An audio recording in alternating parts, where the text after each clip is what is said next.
Genesis chapter 31. Now Jacob heard that Laban's sons were saying, Jacob has taken away all that belonged to our father and built all this wealth at our father's expense. And Jacob saw from the countenance of Laban that his attitude toward him had changed. Then the Lord said to Jacob, Go back to the land of your fathers and to your kindred, and I will be with you. So Jacob sent word and called Rachel and Leah to the field where his flocks were, and he told them, I can see from your father's countenance that his attitude toward me has changed, but the God of my father has been with me. You know that I have served your father with all my strength. And although he has cheated me and changed my wages 10 times, God has not allowed him to harm me. If he said the speckled will be your wages, then the whole flock bore speckled offspring. If he said the streaked will be your wages, then the whole flock bore streaked offspring. Thus God has taken away your father's livestock and given them to me. When the flocks were breeding, I saw in a dream that the streaked, spotted, and speckled males were mating with the females. In that dream, the angel of God said to me, Jacob, and I replied, Here I am. Look up, he said, and see that all the males that are mating with the flock are streaked, spotted, or speckled, for I have seen all that Laban has done to you. I am the God of Bethel, where you anointed the pillar and made a solemn vow to me. Now get up and leave this land at once, and return to your native land. And Rachel and Leah replied, Do we have any portion or inheritance left in our father's house? Are we not regarded by him as outsiders? Not only has he sold us, but he has certainly squandered what was paid for us. Surely all the wealth that God has taken away from our father belongs to us and to our children. So do whatever God has told you. Then Jacob got up and put his children and his wives on camels, and he drove all his livestock before him, along with all the possessions he had acquired in Padan Aram, to go to his father Isaac in the land of Canaan. Now, while Laban was out shearing his sheep, Rachel stole her father's household idols. Moreover, Jacob deceived Laban the Aramean by not telling him that he was running away. So he fled with all his possessions, crossed the Euphrates, and headed for the hill country of Gilead. On the third day, Laban was informed that Jacob had fled. So he took his relatives with him, pursued Jacob for 7 days, and overtook him in the hill country of Gilead. But that night God came to Laban the Aramean in a dream and warned him, Be careful not to say anything to Jacob, either good or bad. Now Jacob had pitched his tent in the hill country of Gilead when Laban overtook him, and Laban and his relatives camped there as well.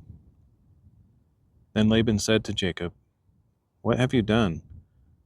You have deceived me and carried off my daughters like captives of war.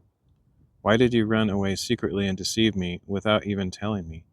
I would have sent you away with joy and singing, with tambourines and harps. But you did not even let me kiss my grandchildren and my daughters goodbye.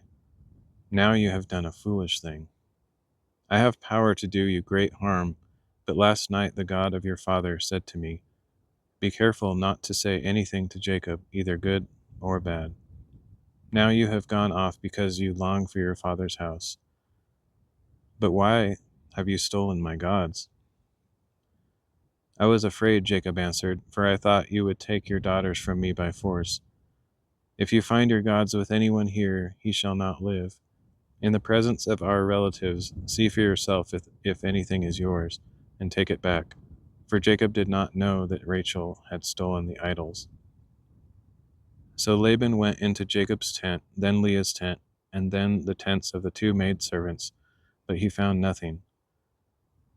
Then he left Leah's tent and entered Rachel's tent. Now Rachel had taken Laban's household idols, put them in the saddlebag of her camel, and was sitting on them. And Laban searched everything in the tent, but found nothing. Rachel said to her father, Sir, do not be angry that I cannot stand up before you, for I am having my period. So Laban searched, but could not find the household idols. Then Jacob became incensed and challenged Laban. What is my crime, he said, for what sin of mine have you so hotly pursued me? You have searched all my goods. Have you found anything that belongs to you? Put it here before my brothers and yours, that they may judge between the two of us. I have been with you for 20 years now. Your sheep and goats have not miscarried, nor have I eaten the rams of your flock. I did not bring you anything torn by wild beasts. I bore the loss myself, and you demanded payment from me for what was stolen by day or night. As it was, the heat consumed me by day, and the frost by night, and sleep fled from my eyes.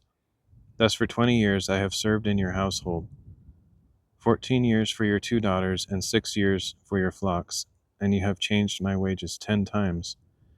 If the God of my father, the God of Abraham, and the fear of Isaac had not been with me, surely by now you would have sent me away empty-handed. But God has seen my affliction and the toil of my hands, and last night he rendered judgment. But Laban answered Jacob, These daughters are my daughters, these sons are my sons, and these flocks are my flocks. Everything you see is mine. Yet what can I do today about these daughters of mine, or the children they have borne? Come now, let us make a covenant, you and I, and let it serve as a witness between you and me. So Jacob picked out a stone and set it up as a pillar. And he said to his relatives, Gather some stones. So they took stones and made a mound, and there by the mound they ate. Laban called it Jegar Sahadutha, and Jacob called it Gilead. Then Laban declared, This mound is a witness between you and me this day. Therefore the place was called Gilead. It was also called Mizpah, because Laban said, May the Lord keep watch between you and me when we are absent from each other. If you mistreat my daughters or take other wives, although no one is with us, remember that God is a witness between you and me. Laban also said to Jacob, Here is the mound, and here is the pillar I have set up between you and me. This mound is a witness, and this pillar is a witness, that I will not go past this mound to harm you, and you will not go past this mound and pillar to harm me. May the God of Abraham and the God of Nahor, the God of their father, judge between us. So Jacob swore by the fear of his father Isaac. Then Jacob offered a sacrifice on the mountain and invited his relatives to eat a meal. And after they had eaten, they spent the night on the mountain. Early the next morning, Laban got up and kissed his grandchildren and daughters and blessed them. Then he left to return home.